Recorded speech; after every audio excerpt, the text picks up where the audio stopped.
That is the right one. There we go. Now we're away. Changing settings and stuff like that.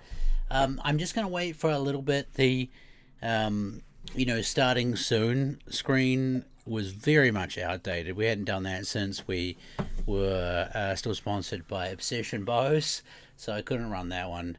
And I just didn't have time to make anything else today. So, but yeah, let's have a look. I just need to double check something too before I get into here.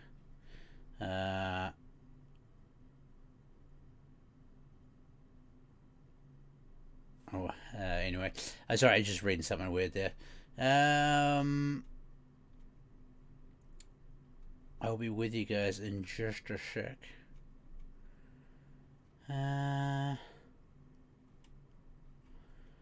We've got to wait for everyone to come in here anyway.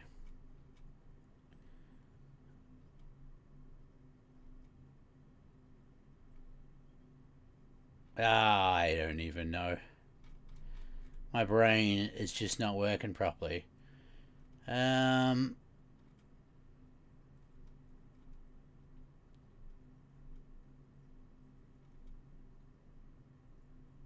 Nah.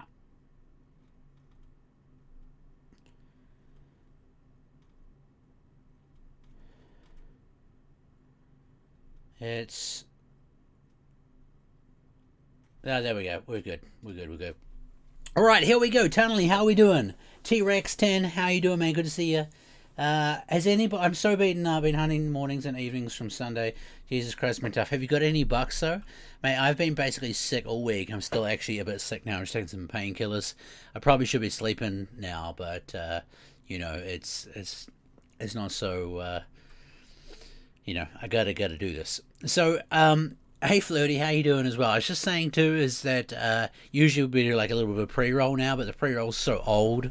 It's got the Obsession bows and stuff on it still, so we haven't done a podcast like this in a long time now, a long time. So basically the idea of today is it's just a catch-up session, man. Like, I feel like me, Flinter, everyone, like, I've been so busy doing videos and stuff like that, haven't really been able to touch base with the community properly, which is, I mean, just the way life goes sometimes, I guess, but it's still not really fantastic. We got our viewing numbers back from Wild TV the other day.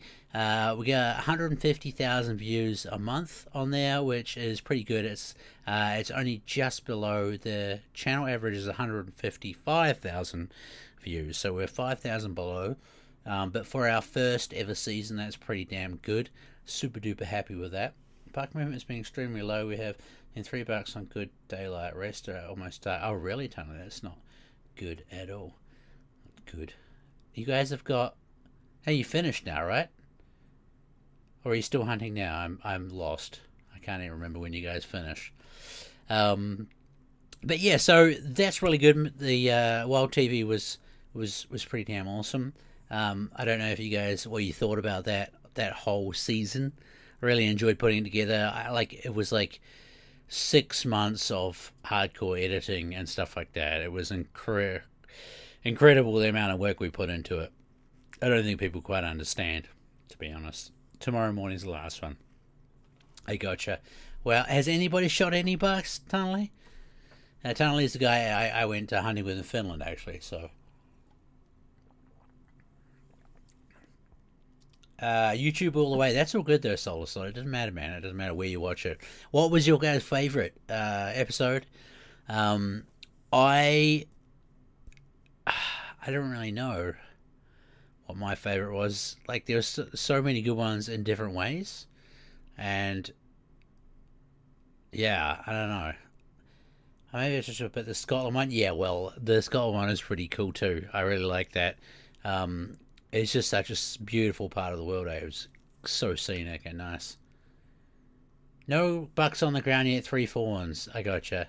Well, if you guys were using the Easy V, I'm sure there'd be a lot more down. So, hey Chaz, how you doing? Good to see you. How's your hunting been going, Chaz? So, let's kick off with some... I'm going to just you can ask me questions at any time like that. I'm going to get into Africa quickly. I went there. I can't even remember. It was just after my wife's birthday, so end of June, start of July it was. And let me just get this going. I've got like it's a few. I just pulled out a few pictures to start it off, and I think if I've set this up right, ta-da! Here they are. Here. So we arrived. My dad met me here. He flew over from New Zealand. It was freaking awesome. And we flew into Johannesburg, which was probably hands down the dodgiest place I've ever been in the fucking world. Oh my god. Yeah, I mean, like everyone's carrying handguns around for proper protection reasons. Like when you're driving out of the city, like all the security fences around people's houses are like 12 feet high with razor wire on top of them and stuff like that. It's a very interesting place. But you know, after you get out of Johannesburg, the real Africa opens up, I guess, if I'm allowed to say that. And yeah, we arrived, and the first night we went on a safari like this. Okay, so we jump on the back of the. They have these big four-wheel drives with like a cage and stuff and some seats on the back. So my dad and I jumped on the back here, basically.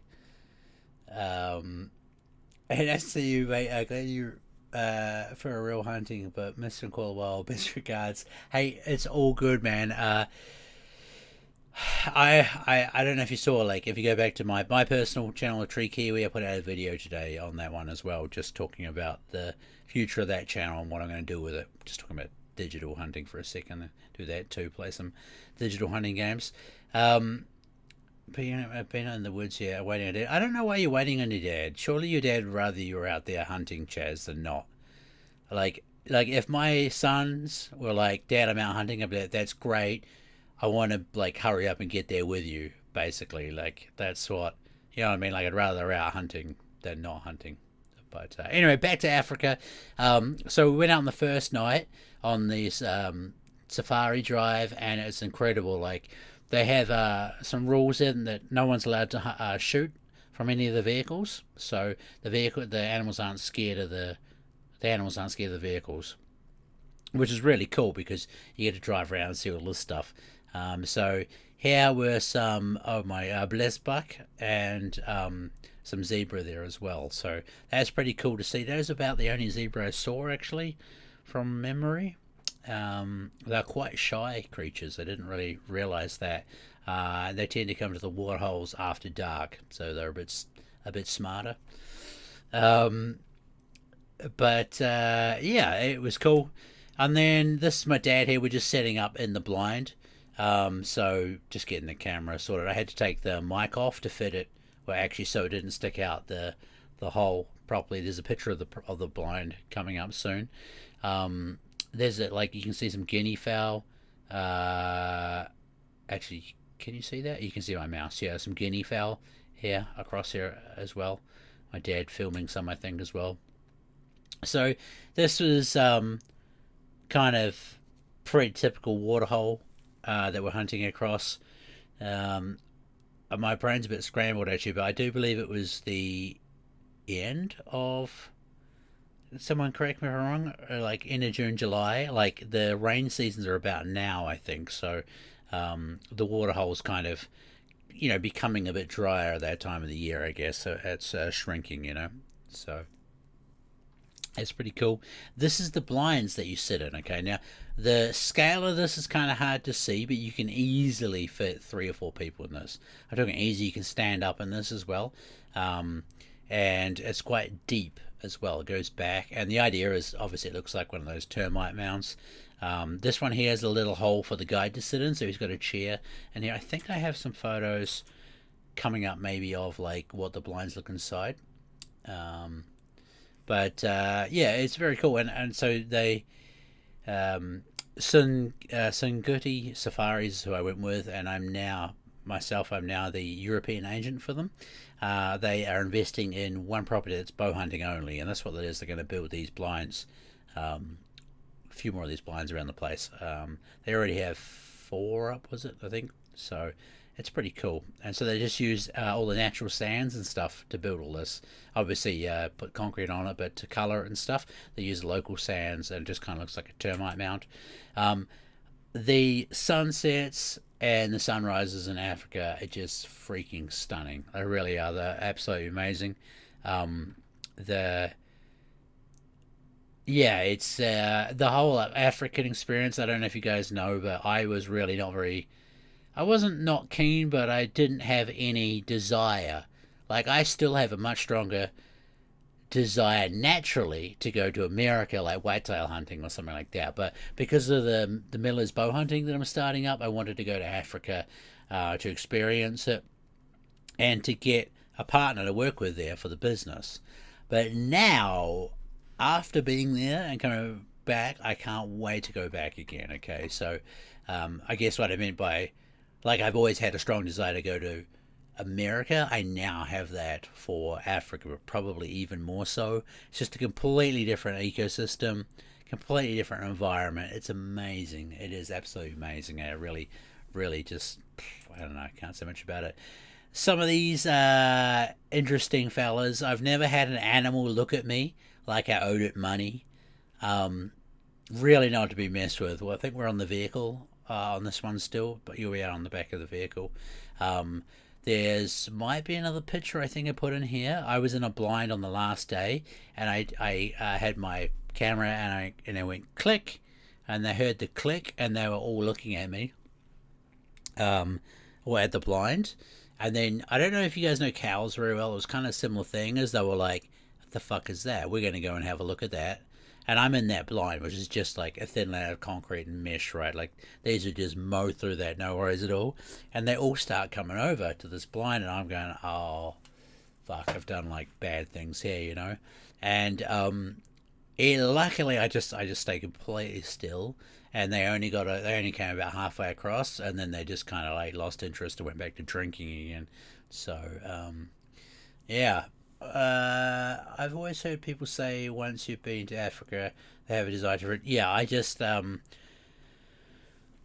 been to places hunting now, but I tell you what, there's something about Africa that just really got in me. It's an amazing place, it really is. And like we were just talking about this in the Discord before, is that this part of South Africa, right? Because like Africa's many countries with many different hunting regulations and different species and stuff like that. So. This is on the Limpopo River, right on the border of Botswana, and like we were staying like 400, like the lodge is 400 meters away from the river, the Limpopo River. It's a freaking awesome spot, you know, and you can see the mountains there in Botswana. It's pretty awesome. But all this area is all fenced area, okay? So like I'm always really open about everything. Every single part of this, doesn't matter who you go to, is all fenced areas. There may be some parts I don't know about. Just gonna put that out there, but it really didn't look like it to me. Like when you're driving in, it's fence after fence after fence after fence property, and they do that to look after the animals. There's so much freaking poaching there. These are all assets. It's exactly the same as a shopkeeper locking his door on his shop at the end of the night, so nothing gets missing. Okay, as like you know. There is a lot of poaching. There is no poaching zones there, and that means that any poachers can get shot on sight. It's a pretty crazy country. It's the Wild West out there. It's awesome. I really like it. But yeah, so this particular place that I went to is, like I was saying, they're turning it into a bow hunting only area. It's 1,550 hectares, I think. Like I didn't see the fence. Once you drive into it, you know the lodge is in the hunting area. You might see some photos soon. So there's no like I didn't see the fence until we drove back out again. Oh, actually no. Like one time we went around, we had to do a daily fence check, because like things like elephants and stuff just go wherever the hell they want to go. They damage the fence and things like that. So they just got to check the fence every now and again to make sure everything's good. So I did see it one time when I was in there. My wildebeest is the first animal that I took, and you guys will see in the video. It was pretty insane. I don't really want to spoil too much, but these things are insanely tough. Insanely tough. Do you want me to tell you? Do you guys want me to tell you about this, or should we just wait till? I think we should just wait till the video, really. But we got them down. Yeah, pretty amazing creatures. Don't spoil it. All right, Chaz. I won't. I won't be spoiling it. No, I won't spoil it. But yeah, this was apparently a good wildebeest. You can tell if the horns go out past the ears on them. That it was quite a good one, and it was blind in one eye as well. Actually, I can't remember which eye it was, but once we got to it, it was all completely white and glassed up on one side. So, well, when would we see the video and where? Well, this will be coming out again. The African stuff will be coming out in the next season. So there's stuff that'll go on Wild TV. But I don't. I have to talk to Flinter about it. I think this time is going to be no delay, because it doesn't really make sense for us. Like, it makes it really hard to plan with our sponsors and stuff to have such a massive delay on the YouTube channel. So I think this time, basically, I think am I getting it right? Flinter's in Tennessee. Where's TN? Is that Tennessee? Flinter's out hunting at the moment anyway, basically, filming and stuff like that. So, I don't think there's going to be a delay this time. You're not going to have to wait the 9 months that you guys had to wait last time. After the ATA show, we're going to the ATA show. Flinter's coming to that as well. That's in the start of January. After that, we'll crack into the videos pretty hardcore and get them out, I think. So, once we finish one, we'll put it out. And then bank it as well for Wild TV. So, how do you find Wild TV? Rex Hunter, if you go Wild, just Google Wild TV. But everything gets on on the YouTube channel you're watching now. Everything comes out here as well. So there's no don't feel like you have to go to Wild TV. It's a great platform. There's a lot of other good shows on there and stuff too. But all this stuff will be released on the YouTube channel as well, though. So. So about January, yeah. Listen, like Flinter and I are still like him and Haran about stuff. You can probably expect stuff maybe February or March, something like that. Chaz, I have to go back. Well, I don't have to. I want to. Going to go back to New Zealand again next year. Not sure when that will be. February, March, April, somewhere around there again. So, hey, no worries at all. No worries. It's all good. So, yeah, again, I was just saying, I don't remember. This is Sunrise, this one. Sunrise. My first Warthog, I believe this one was. Some of you guys might have seen this. If you go to the Instagram channel, you can see the shot. This is the one I smoked front on, straight in here. It didn't go far at all. I mean, the blind is like behind these bushes, basically. Over there, there's like a bit of a hill and stuff. And you know what's interesting? I learned about this. You see how this one's worn down and this one isn't? So they are left and right-handed like we are, except they don't have a hand. Obviously, they have a tusk. So there's usually one that's worn out more than the other one. And like in this case, this guy would be a left-handed warthog. Isn't that insane? Crazy, right? What else did I learn? So this is a male because it has 4 warts. So these big ones here are for guarding against fighting. Jeez, I should have thought about this beforehand. I know the females only have 2, and I think the 2 are down here on the female, and not up here. Or am I getting that around the wrong way? You guys from South Africa about to abuse me. This here is from fighting. Okay, so it was coming into mating season, or was mating season, I think. So it had been battling with another wild boar earlier on. So yeah, it's pretty good. Bottom boy, how you doing, buddy? Good to see you, man. What countries did you visit this season? So I've this season I've backed it off a lot. Actually, I've done Africa. Well, I mean, I went to New Zealand, but you guys have seen that already. That was the end of the last. You guys saw it. 2 lucky fails, right? So maybe I'm happy to talk about that stuff as well if you want. You saw my horrible shot on that red deer, and I was really lucky to recover it. Then the fact that I shot 2 red deer with a 300 Win Mag. You guys have seen that, right? I hope you've seen that. You should go and watch that. If not, it's yeah, that was a little bit intense. But anyway, all's well that ends well, and I did get really lucky on that one. So this is the second Warthog that I shot. So I didn't keep both the gunshot red deer. I shot the one that we recovered. I kept the one that we recovered, the one that we dragged down the hill, and I do the talking in front of. So that one I kept, and then my archery one as well. I've kept those two heads. But the third one that they went and found, they've kept that there, and that's going to be in the lodge there. So Tim and Frex, Glenore Hunting Adventures, I can't recommend it enough. You'll be laughing all the way to the bank. It's hilarious. It was a really good time. I like really authentic Kiwi people with humour at the forefront of everything they do, and they've got a really nice setup there. It's a proper like New Zealand bush block basically, and it's perfect for stalking. It's got like the rolling hills and everything in it, lots of nice terrain to that you can use to hunt properly.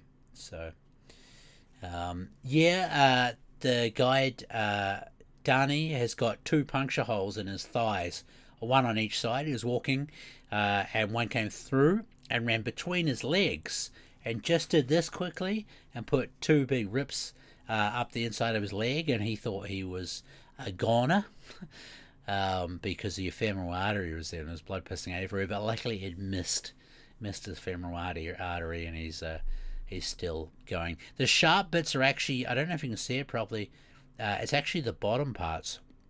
These here are like daggers. They're insanely sharp. Really, really crazy. So, it's an awesome story on that one, Solar, yeah. And it'll be quite cool if somebody goes there and sees it as well. Like, I know the story of that one. I've seen that one. I think it'll be awesome. So, these are the new Stinger arrows I've been using since the African trip, actually, and they're fucking awesome. My favorite, I like the Lungbusters, are really good too. These are by far my favorite. They're the 5mm shafts, and they're really good. We're about to improve them even more, actually. We're getting better inserts made for them as well. So pretty damn cool.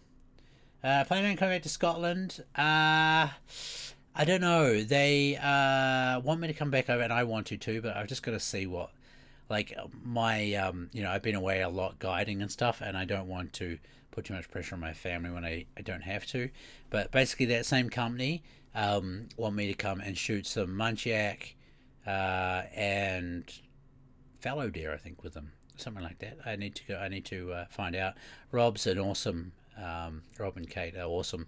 So we'll see what happens with that. I'd like to. It'd be really interesting. Those muntjac are crazy looking deer. Really interesting looking. So it could be cool, but obviously no bows there. So yeah, the schedule's way too insane. Bottom boy. But let's have a look what we've got on next here. These are the Cape Buffalo. There's actually more than this. This was the only photo I took before they all decided to come over and have a sniff at my blind, and they could smell the poos in my undies, basically. It was... They're no joke, eh? They're really no joke at all. It's not an animal to be messed with. Yeah, so... in the lodge, this is kind of like one of the main areas. They've just got a bit of a display of some of the animals there. They can... Now, I'm terrible with African stuff. I think this was it's not a water buck. It's... Is there anyone from Africa watching this? I can't remember anyway. There's your kudu. Pretty sick. The bar is awesome. Look, I put this one in here. You guys recognize that one? So the bar's really cool. It overlooks the hunting place, and there's often impala running outside the bar. I'd love to like shoot one from the bar one time. I think it'd be hilarious. So When are we going to do the marble game again, Flirty? A long time. Well, actually, next week we get back into that, but that's on the other channel. You know, that's on my personal Twitch thing. But I like this bar anyway. You can put your arrows in it. It's got a lot of memories in it. It's good times. So here it is. This is what the bar looks out onto, and there's often impala just chilling out here. So they got a lot of, like, this place is really good for more reasons than one. He really looks after the animals. They put salt licks out with medicine and stuff in them like that. I think it's like deworming stuff, a little bit of anti-tick stuff as well. But he said you don't actually want to completely have their ticks gone for some reason. It apparently gets detrimental. So is it frowned upon to shoot one while drunk, or is that an achievement? I don't know, Bottom Boy. It'd have to be pretty freaking close, and I probably wouldn't be trying that myself. But you know, each to their own, right? Yeah, so the lodging is like really nice there as well. Another kudu on the wall there. These are it's a Springbok collection here over there. I know it's a pretty small image, sorry, but it is what it is. Yeah, nice beds and everything like that. And that's Africa. So from Africa, where do we go after that? Geez, when was that? Africa was June. So then we went to... Just trying to think what we did after that. I know there's something I'm missing. But I know we went to... you guys would have seen it. For the opening in the 1st of September. Some of you guys would have seen it anyway. As we went to... I went to Finland for the opening season over there. Whitetail and roe deer season, basically. So I managed to get this nice velvet buck. Some of you guys would have seen that. You can see its summer coat starting to come off there, which is why it's all you know. What's going on here? There we go. Unfortunately, like, I wanted to preserve the velvet on it. I couldn't believe how soft the velvet was. It's the first time holding a velvet animal. Unfortunately, the head wasn't put in the freezer, and it went rotten before it got to the guy that was supposed to do the taxidermy. So I don't know if I'm going to keep this skull, to be honest, because it just looks kind of weird now. But we'll see. I don't know. I feel like I kind of owe it to the animal to keep it. But yeah, the single bevels from VPA just been doing the job all season. I got this one while I had COVID. So yeah, there we go. I was gonna drop Arvid off. I did drop Arvid off. We dropped Alex off first, and then on the way to drop Arvid off, we saw these two in the field, like really, really freaking early in the morning. Like, you could just see them in there, and we almost stopped then and like tried to stalk like back up the road to them, but I was like, nah, you better go into your spot, because he needed to get into his spot before everything started moving. So when I dropped him off, he was like, oh, you should get your gear ready and like try on the way back, and I was like, yeah, I guess I could. And so I could put my release on, I got my bow ready and stuff like that. And I parked on the corner. You can't see it, it's kind of up this way here. And as I was walking up, first one walked across the road, but like, he didn't see me. He just like relaxed, walked up, and I was like, I mean, like, they were quite far apart in the paddock too, and I was like, oh well, I guess I just walk up and see. And I walked up, and couldn't see anything. And I took like a couple of other steps there, and then this thing was just sitting there looking at me. Now, this area has a lot of walkers in the morning, and I think that to his obviously ultimate demise, I think he just thought I was a weekend walker. And I put the V on him. I didn't even range it. Just let the arrow fly, and you can see where it hit. Not perfect spot there. So it was good. As a Rovid-19. Oh dear. Yeah, but anyway, I was feeling like trash, right? I was going to go back to bed. I wasn't even going to hunt. This happened. As he ran off, like, it just kind of disappeared into the morning.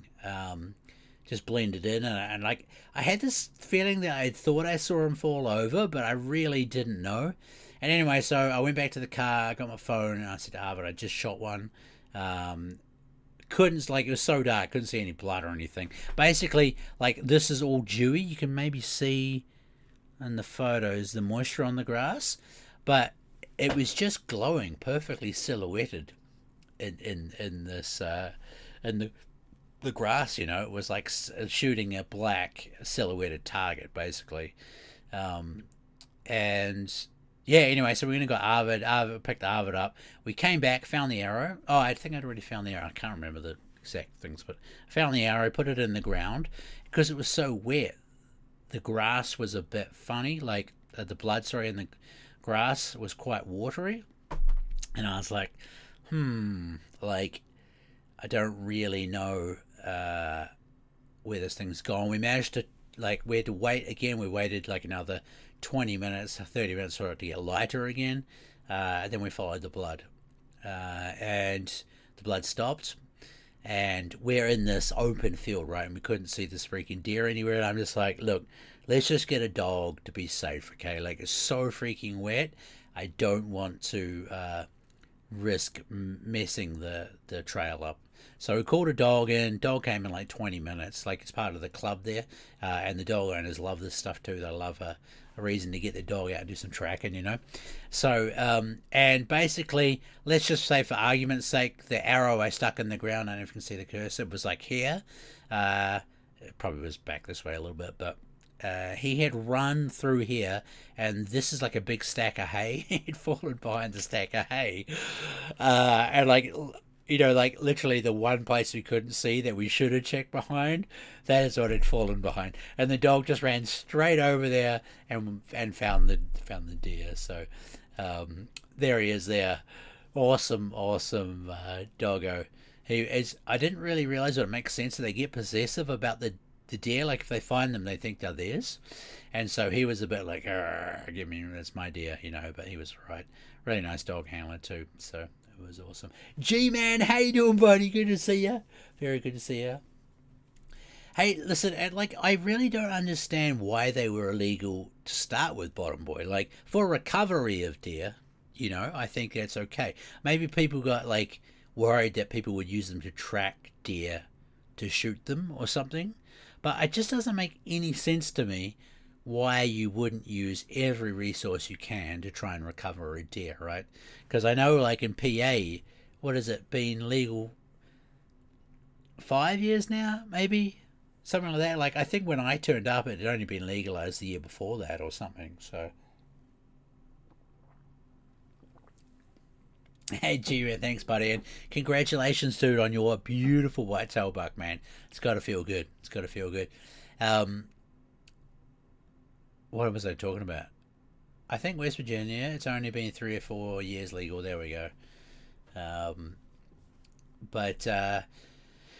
Yeah, that was my first roebuck, and did it while I had COVID. So, I don't know, I just put more doggo photos in here because everyone likes doggos, right? So, yeah, it was awesome. Now, so Arvid actually, before that one, shot this one. The same day I shot my whitetail buck, Arvid managed to tag out on this beautiful roebuck as well. So it was very, very cool. A little bit of a story with that one too, but I'll let Arvid tell you that story. Arvid plays Call of the Wild still as well. He sometimes joins his streams and stuff like that. Absolute champion. So that was really, really cool. We managed to double up on the opening day. It's very, very cool.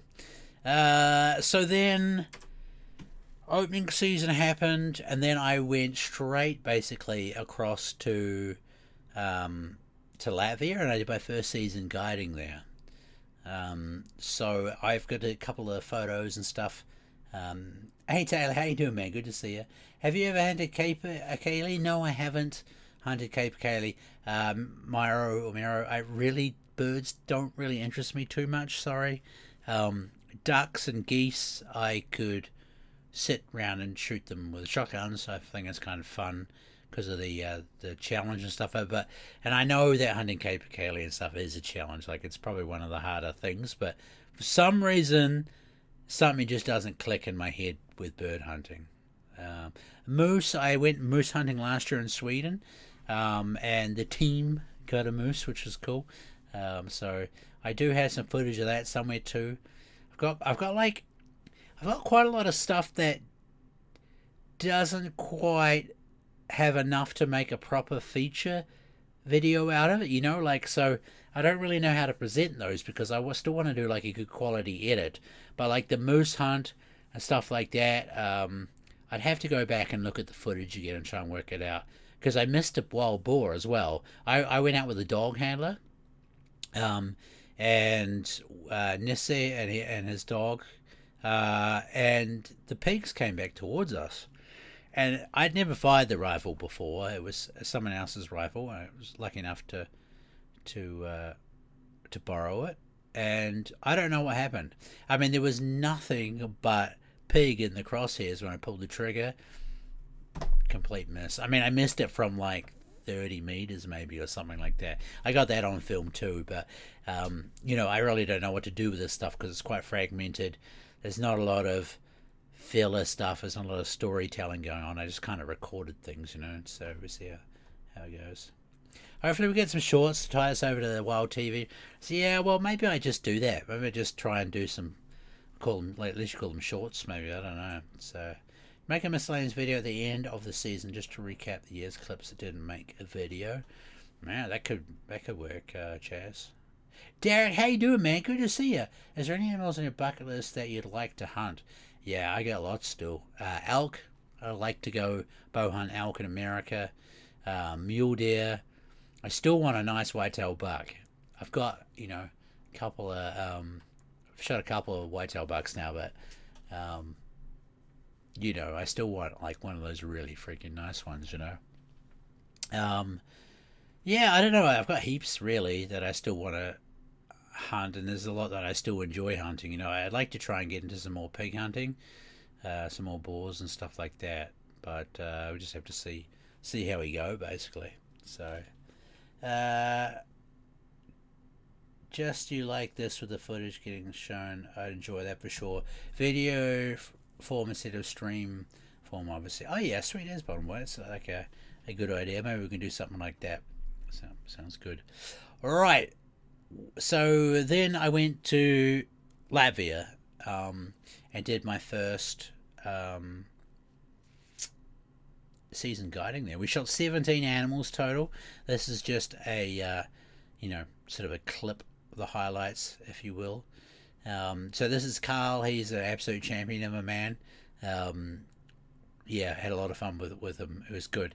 He did this one stalking, and I can't remember what the longest shot was he took, because he put a couple in it just to finish it off fast.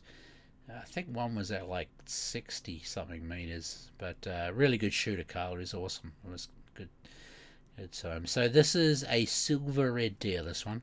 Hang on, I just sort of put a few different photos in here. So it's not a gold. Really beautiful though. I love this one. It's a nice head. You just see the different tines and stuff there. Yeah, this one here, Jonas, he's a Finnish guy, came over. This thing was a freaking monster, man. It was a gold, and I think it had 13 points. Was it 1, 2, 3, 4, 5, 6, 7, 8, 9, 10, 11, 12, 13, 14 points on it, which is insane. To be honest with you, it was like each one of these was over a meter long, which I think it was 1 meter 8 and 1 meter 7 or something like that. I can't remember. It was really, really big. You'll see Jonas there for a little bit of context on it. Shot from a tree stand. This one is the high entrance. Shot on it. Didn't go very far actually. So if I come to Latvia, you will do a guided hunt for me. Yep, of course, Chaz. Anybody that comes gets a guided hunt in Latvia. So I have a hard time remembering Call of the Wild stole the medal system from Europe and not the other way around. Yeah, exactly. That's where the gold. There's no diamond though. I think there's a Grand Prix which is over For red deer, it's over 250 score, I think, from memory, which is like that is your diamond though. But I don't know why they didn't call it Grand Prix and call it wild, but is what it is. Just a different little angle on it. Look at the wind-thrown trees in here. It was an ass to get this thing out. Real bad. We had to luckily most of these are so dead and dry that with 2 or 3 people you can pick them and move them out of the way. And then we managed to get this little side by side in basically and skid it out to the tractor. I think that's how we got that one out. So, what's the trick for getting head picks like that? I saw someone post a whitetail buck with its head up like that. Like this. So you can see here, Chaz, we've used a stick down the bottom just to prop the head up a little bit. It really depends. There's a few different ways you can do them. But yeah, you just poke it in behind the ear basically, and it just sits there. This one here, I think it's leaning on the tree from memory on there. So, hey Pick, how you doing, buddy? Good to see you, man. Something tells me that deer is much bigger than the little 75, 85 kg reds. This one, shiz, I have to remember, it was really tall. Probably 160-ish, 170. This one, I think, wasn't real big boned like the English kind of bloodline stuff. It was Jonas's fallow deer he got. You can see this shot he made on this one. It was really just perfect. Just nailed it right in the kisser. It didn't go very far as well. This is a non-trophy one. This one doesn't make a medal, just to give you guys an idea. These boys from Wales is awesome. This is Steve. It was his birthday. He turned 50, and they came over. Absolute champions, the guys, and it was his birthday, and he managed to shoot the first red deer, which was this absolute horse of a freaking deer. This is a bronze. This one, he managed to get it to fall in this swamp thing. You can see there's a puddle in behind here. It was good times. It's good times. So, the fallow are really beautiful, really, really beautiful. So, English reds hitting 200 kgs and Scottish stags hardly getting over 90. Yeah, exactly. They've got some 250 kg animals roaming around at this place too. There's some big ones. There's a really nice bronze that he took. Did it with Lungbuster too. What a champion! And what's it called? The meathead.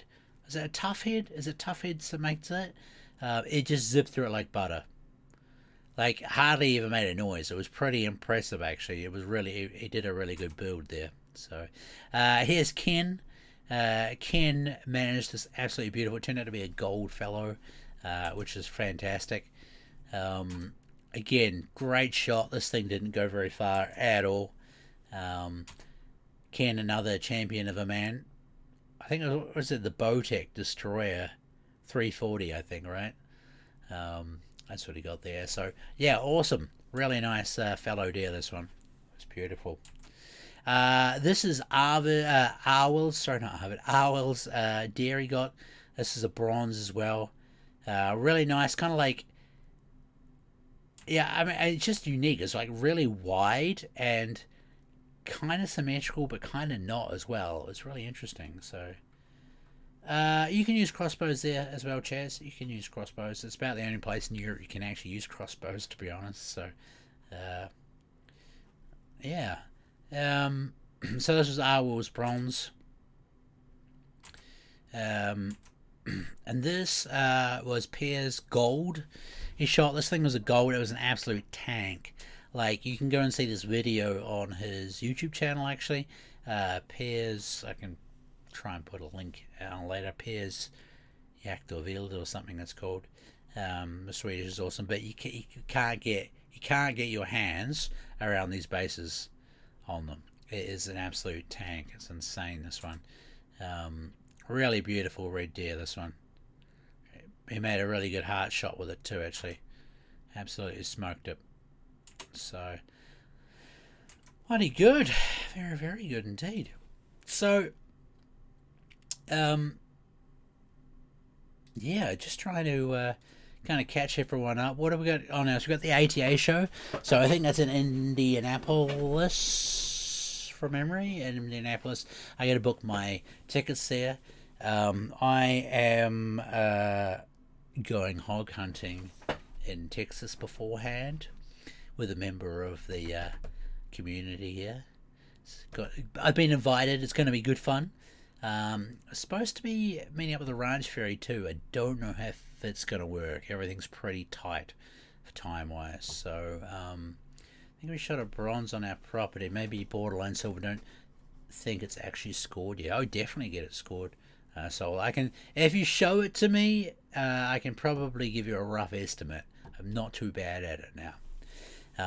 So that's going to be awesome. I'm really looking forward to that. I'm going to be doing a bunch of fishing and a bunch of hog hunting, hopefully. Just having a bit of fun. So that'll be cool. And then I fly to the ATA show. I meet Flinter there, which would be cool. It's my first time meeting him properly.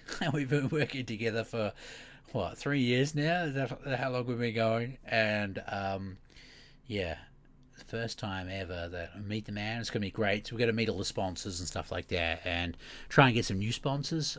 And yeah, go from there basically. So it should be pretty cool.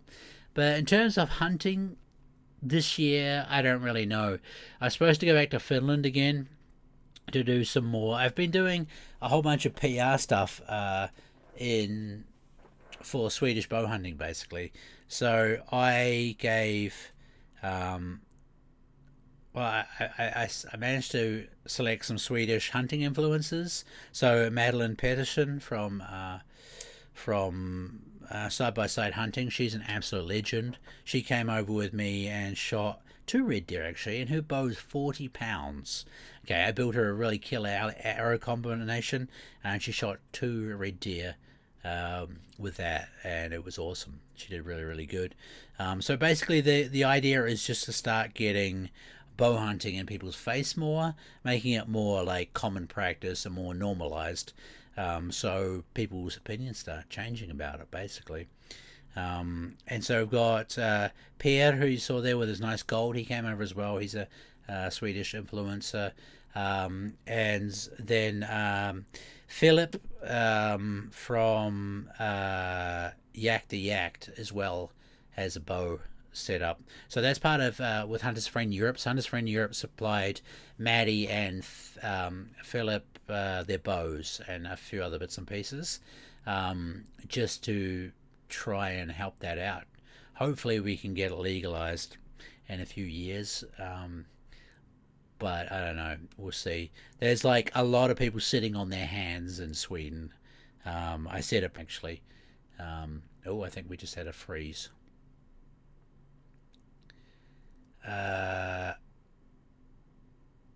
Come back to me. We're back. I don't know why it does that. Sometimes it just freezes. Sorry. But what were we talking about? Yeah, like there's basically like we need more people bow hunting in Sweden. There's not enough people doing it, which I think is a major factor why it's not legalized.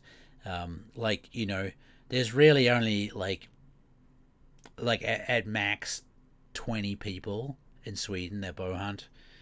Obviously, there could be people that just don't go on social media or whatever, but we need people bow hunting and putting it out there in social media to normalize it, putting it out in all the hunting channels, all the different Swedish Facebook groups and stuff like that. Like, we really need to start getting it out and to show people that we're passionate about it and that we're doing it. So I hope it'll be possible in Ireland one day. Well, Derek, I just have to say, like, everybody in the UK seems to actually go fucking bow hunting. So I don't know. I don't actually know what steps you guys are taking over there to get it all legalized. But from what I can see, you guys are way more motivated than the average Swedish people. Most Swedes like to pretend to be bow hunters. And I know this is going to annoy someone, but really it's only going to annoy the people that I'm talking about. I'm sorry, that's just the facts. Like, if this, what I'm saying to you annoys you, it's because this is the truth. But you need to get out and go and do bow hunting. There's no point talking about it. Like, if you shot a roe deer 15 years ago with a bow, it doesn't make you a bow hunter, man. I used to play tennis 20 years ago. I'm not a tennis player. Okay, I'm sorry, it's not the same thing. Shoot rubber targets. Everybody does. I do. I have to. I have to get practice in, okay? But the best thing we can do for Sweden is to get out there and go and do bow hunting. And I don't care who you go with. You don't have to come with me. I've tried to put cheap trips out so there's no excuses for anybody, but just go. I don't care who you go with. Go out and do bow hunting, please. If any Swedes are listening to this, go out and go bow hunting, for Christ's sake. Take photos, do some filming, put a write up. Like, these are small steps that's really fun for you too, right? Because you like bow hunting, but all this stuff is really small steps that makes a massive impact, okay? We need to change the public opinion and opinion within the hunting crowd in Sweden. There's even like rifle hunters in Sweden that think bow hunting's stupid. And so it's a hard road, but the only way to do that is by starting normalizing bow hunting. So people say, well, why isn't it legalized in Sweden? They're hunting everywhere else, and there's lots of people doing it, so surely it's okay, But anyway, apparently, that is not. Anyway, whatever. I'm not going to go over it. Somebody tried to tell me last night that's not good because, what did he say? Oh, it was a pissing contest. And I said it wasn't a pissing contest. I didn't say who shot the most. I said people need to get out and shoot. I don't care even if you went once every 2 years, once every 3 years, that'd be awesome. I just want people out bow hunting. You don't even have to shoot anything. Just go out and go bow hunting, man. It's not about the amount that an individual takes. It's about the amount that a group takes, the actual reason, I think, I can't remember. I have been told. I think it was to do with like poaching back in the days or something. Huntress. Is it hunters? Huntress? I always thought it was huntress. I just realized I got that wrong. But yeah, everybody knows now, especially with today's modern firearm technology, bows for poaching would be the stupidest freaking choice ever. Okay, you got to get close to the animal. They're very hard to use at night. The animals often run for a short period, right? Should I keep going on? It's just like, it's such a stupid thing. People think it's a poaching weapon. It ain't a poaching weapon. Hey Rube, how you doing, man? Oh, nice, bottom boy. Well, good luck, buddy. Hope you smoke a big one. But yeah, anyway, I get pretty heated up. I'd like to talk about the Swedish bow hunting thing properly. Maybe I can try and get Anders on. I think Anders and I have always maybe butted heads a little bit sometimes, but not in. I don't think it's ever been terrible. But he's the European bow hunting president, anyway, of the European Bow Hunting Federation. But he also lives in Sweden here, so it'd be interesting to get on and try and pick his brains about a few things and what is actually happening in Sweden. I honestly, they're waiting for the Finnish test to finish. So basically they had 100 white-tailed deer shot with a bow and 100 shot with a rifle. They took the blood samples from each of them, and they can measure the blood to see how much stress hormones are in it, how much pain the animals are in, and stuff like that. And basically they're going to put them side by side because they're going to use these results to try and get moose legalized with bow in Finland. Okay, so Sweden is waiting for these tests to be done in Finland, and then hopefully they're going to use that to get it legalized in Sweden. Let's see. They seem to always find an excuse, or the authorities seem to always find an excuse to need more information or something like that. So I don't really know if it's going to work or whatever, but So there for bow hunting is illegal and it hasn't been changed. The laws were set in 1968. Are you talking about in Scotland, solar, or is that in Sweden?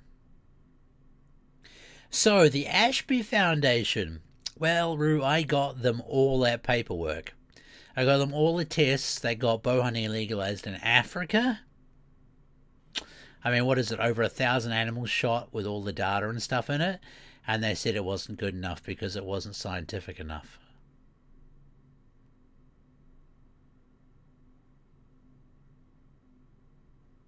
I mean, you can't get better scientific results than actually doing tests on thousands of animals with a bow.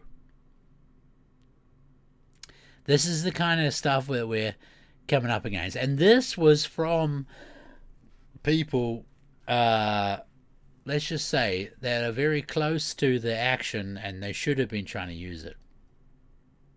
UK, broadheads were allowed introduced in 1968 Firearm Act, and that's why bows aren't legal. Yeah, apparently solar apparently was just like basically missed out from the UK legislation when they did that.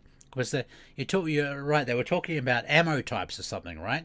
And from what I understand is that the arrow guys either weren't invited to talk about it or they just assumed that they wouldn't be included in the firearms legislation. And then by the time I found out, it was too late.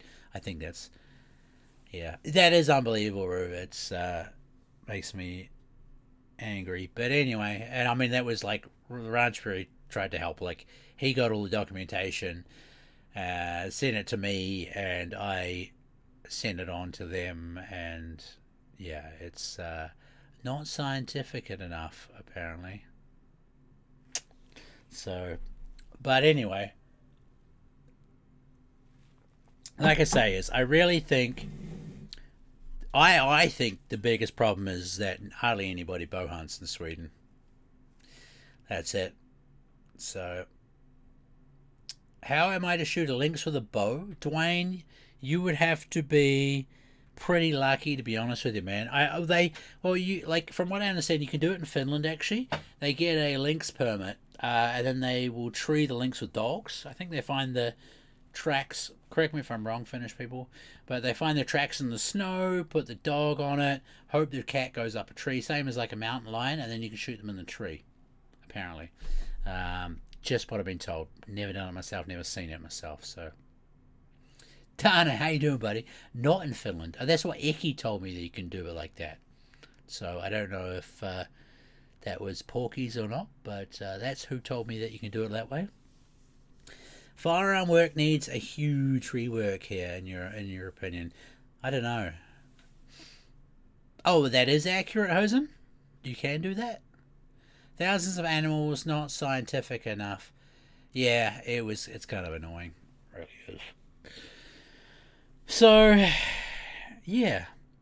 I don't know. Like, I really want to get into doing some more, like, podcasts, but not just crazy rambling like this, with like a topic and a goal in mind, you know. I did a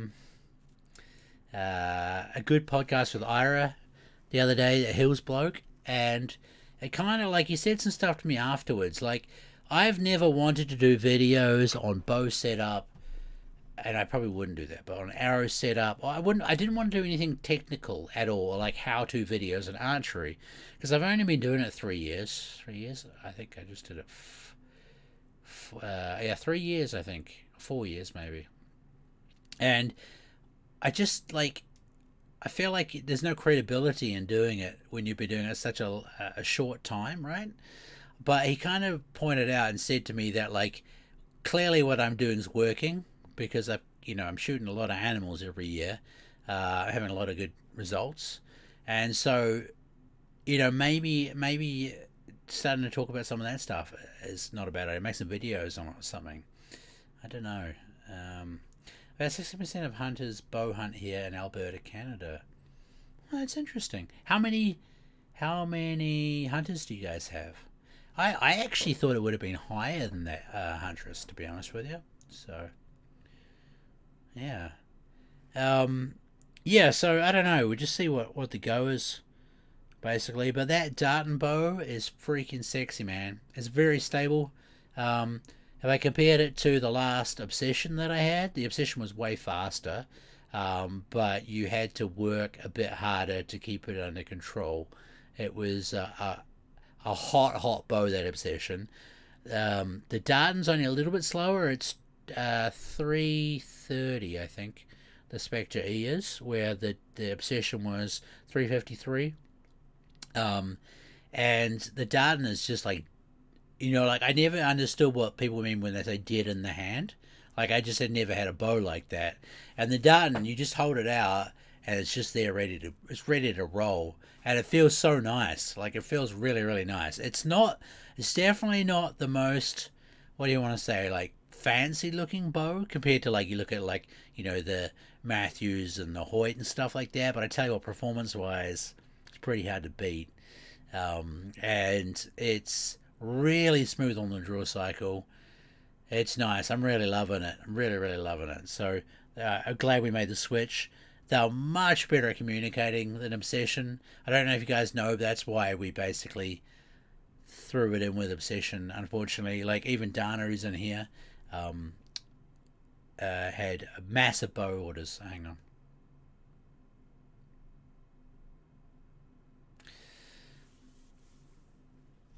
I don't know why there's jams. I'm sorry. I really have no idea why there's jams. But I was just saying, is like, Obsession, great bows, terrible company, unfortunately. Like, really nice bows. The communication from that company, it was about the worst I've ever seen. And even to the suppliers.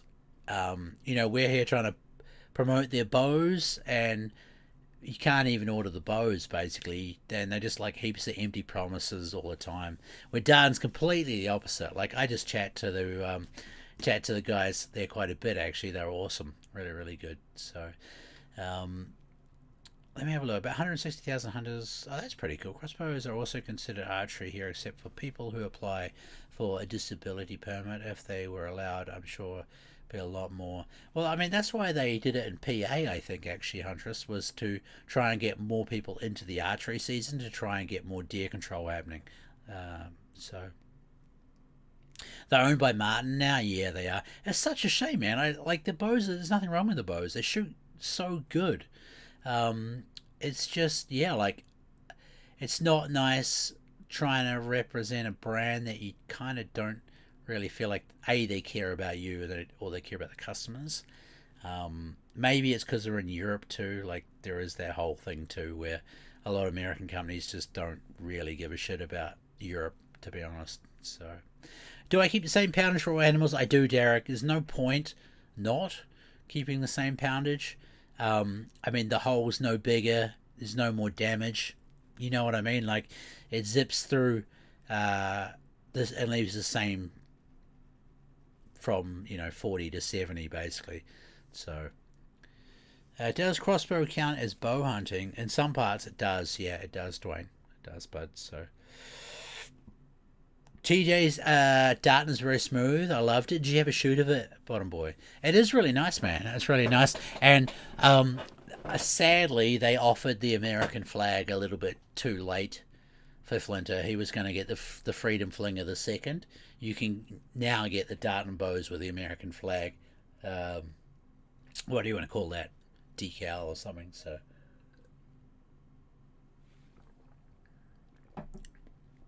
oh, but yeah, I don't know. What else do you guys want me to cover? Let's have a look. Next hunting, I really don't know when it is. Like I said, I'm supposed to go back to Finland in December. Then I've got the Muntjac options in England as well. His blacked out bow is very clean. Yeah, it is cool though too. It is cool. Everyone just love that for that American design, Yeah. But I like my hunting compared to last year is pretty chill. I spent a lot of money last year, trying to get some good video footage and do some real hunting.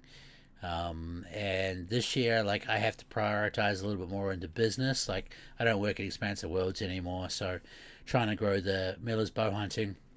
doing all the video editing and stuff like that, you know. All my away trips, I kind of need to be trying to make some money as well. So, you know. No, I don't. Ah, this thing's fucking.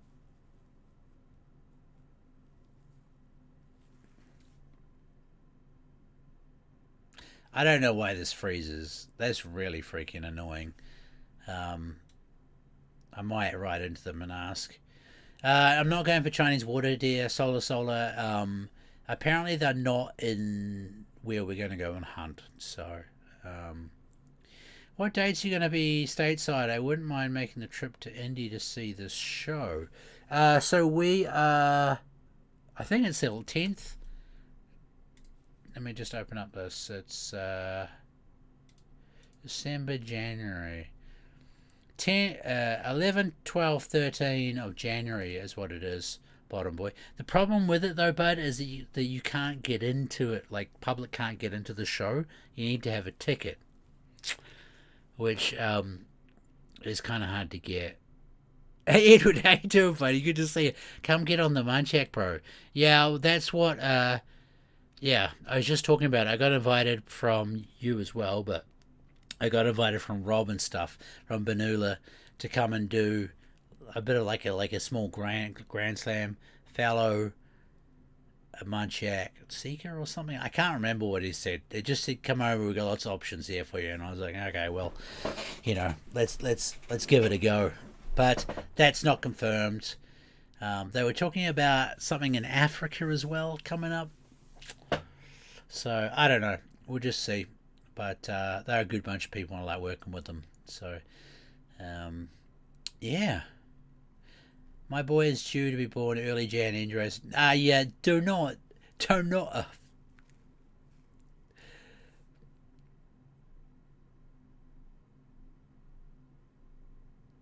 Man, this is so annoying. Freezing up all the time. Do not make any plans in January, Bottom Boy. Your wife will kill you. Not a good idea. Not a good idea at all. But,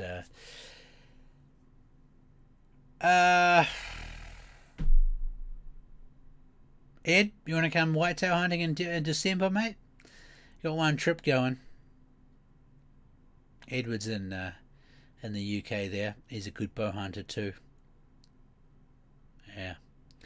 Anyway, I hope this kind of helps a little bit. I'm really sorry for not being so active in the Discords. I'm just so freaking busy. You guys are going crazy in there, though. It's good that it's kind of building itself a little bit in there now. I do read a lot of this stuff, but yeah, I can't be in there too much. The prizes from last year, we're gonna have to sort that out. Yeah, let's see what happens basically. But I do want to get you guys prizes still for last year. So I need to start saving up cash and start joining in on trips. Yeah, I mean like I think my favorite trip I've ever done hunting. Shit, I don't know, man. I've done a lot of good trips now. Africa's left the biggest impression on me, I think. I think that'd have to be the best thing. The first trip I did to PA, that was awesome. I learned so much with Nick. That was a really cool trip for a lot of memories, a lot of learning, saw a lot of animals, made a lot of mistakes, learned a lot of stuff. The trips to New Zealand last year were freaking awesome too. That was really cool. Scotland, I mean, taking that fallow deer, I can't really put a favourite, I don't think, on anything. They're all good in so many different ways, but Africa's stained in my brain, let's put it that way. So, oh, you got your saddle set up, bro. Have you got Captain Big Balls or what? Saving a little e-trigger is a good way. It is indeed. It is indeed. Derek's coming hunting with me in January, so that'll be cool. That'll be just after the ATA show, actually, so that'll be cool. The whitetail in Finland definitely interests me. Yeah, and like that place there, you can rifle hunt as well. So don't feel like you have to bow hunt. Where there's mixes of bow hunting and bow hunting only because of the houses and stuff, and then there's plenty of rifle places there too. So he's vanished, not moving as frequent. If you guys don't know what I'm talking about, Rue, a fisherman Rue here, has this trail cam set up, and this pig comes through with the biggest set of testicles anyone's ever seen. Like, it looks like, the ass cheeks on a baboon or something. It is absolutely insane, this thing. You shot me a DM, Chaz. It sounds good. I'll have a read of that afterwards. This is solar in Discord. I hadn't actually solar, but now I have, and it makes sense, and I can't believe I didn't work that out. So, yeah. Anyway, I would love to, man, but so freaking busy. Next season, I'm on it, mate, and we can find a meetup. That'd be awesome. That'd be awesome. Right, ladies and gents. Appreciate you. Anyone got any final questions? I think the PA team have been doing pretty damn good.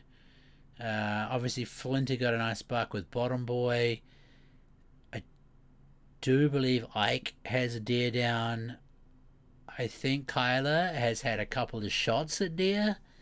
Yeah, so things are happening over there. So, want to ship me your skulls? Nah. I mean, maybe I can give you my whitetail one that I shot that was supposed to be in velvet. But yeah, I like to hang on to my mementos. I've got them all up over the wall here and stuff. So yeah. All right, ladies and gentlemen, appreciate you a lot. Thank you very much. Yeah, if you have any kind of topics you'd like to talk about, I want to get Tunnelly on. And we need to talk about whitetail in Finland versus America. We actually did a podcast while we were over there. I haven't looked at the footage yet, but both our cameras died. So we don't really know when it cut off. But that was a really good talk. So, yeah. But anyway, thanks everyone.